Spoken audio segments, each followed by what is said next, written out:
Hello everyone. Today we're gonna try and demonstrate how to remove a CEM. This is the old style CEM. This is from 2004 and down.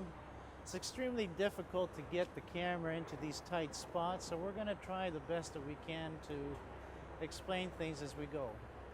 So the first thing we want to do is we want to move the driver's seat all the way back. The CEM is located just above the driver's legs. Up under here there's a panel that needs to be removed, and also the little side panel there needs to be removed. Because the CEM is a fairly important item in this car, we don't want to generate any kind of electrical spikes or any potential for any damages, so we're going to disconnect the battery first, okay? So I'm just going to shut off the ignition. Make sure no electric cooling fan is going on in the engine compartment, anything like that. Make sure everything is off. Then we're going to go to the back of the vehicle. Now on Volvos, batteries are located in the back. It is kind of hard to get to, but just remove these panels so you can access it. This is where the battery is located. It's covered by a steel protection plate, which goes over a plastic cover. What you're going to need here is a 13 millimeter socket. Should be good enough to remove these bolts. There's 2 bolts and a nut right there.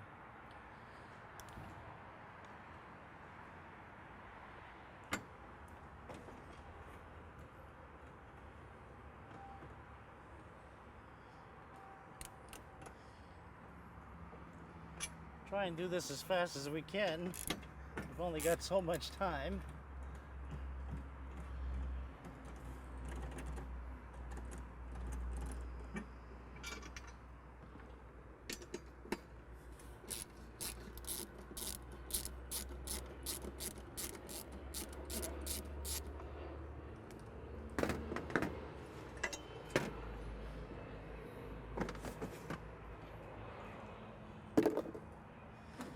Next, you want to remove the negative side of the battery. That's good enough.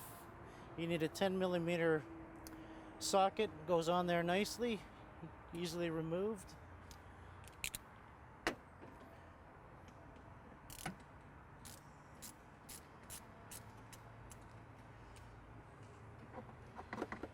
That's it. Power's disconnected. And this one, you just basically pop it out. These are a little stiff, but just pop them down. Now the CEM is located right there. Okay, the CEM sits in a steel cradle, and it's got a locking mechanism on the side. You can reach your hand in there and actually push on the bracket and slip the CEM forward. That will allow the CEM to slide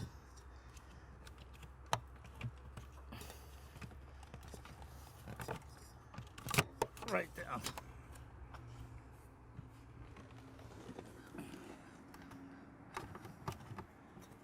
Okay, as you can see, there's a lot of relays on this CEM, and this one here has a steering angle sensor as well. Now, the first thing you want to do is basically record the exact position of these relays and shunts. So what I've done is I've basically printed out a sheet off the internet. I got it out of one of the forums, and this sheet lists all the relays and shunts that go on to this CEM. Now what I like to do is just get a highliner, and basically using this schematic here, I can just duplicate everything there so I know exactly where they go.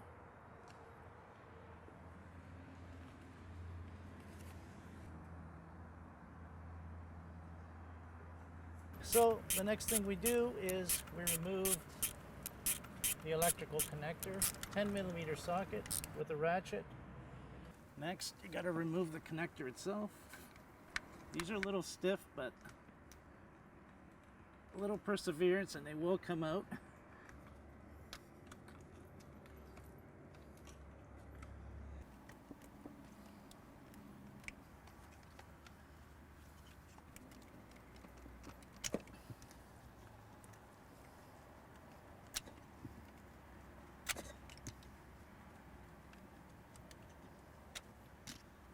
Okay, all the relays and shunts have been removed. This is an electrical distribution area. The CEM is an insert which slides into place there. Now the only thing that holds it in place other than the relays is a little clip right here. Just a matter of pulling out, and there it is. Oh boy, this one's got a problem. You see the corrosion right there? So this is traces that there's been some water intrusion. Now, we're going to take it in there and see if we can repair it for this client. Okay, now this unit's been repaired. It's got a couple of heat sinks in there. Some of the drivers have been replaced. It's been waterproofed. The corrosion has been looked after. It's been cleaned up. This thing's ready to go and be installed, and we're going to show you how it gets installed. I'll just put this cover back on.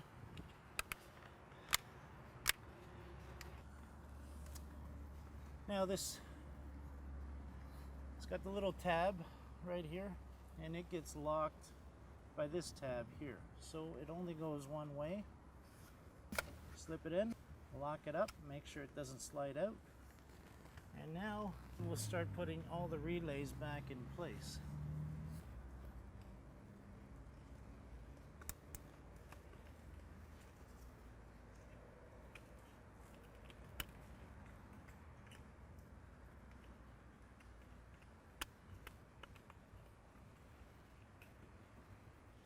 Now it's time to put the main connector back in.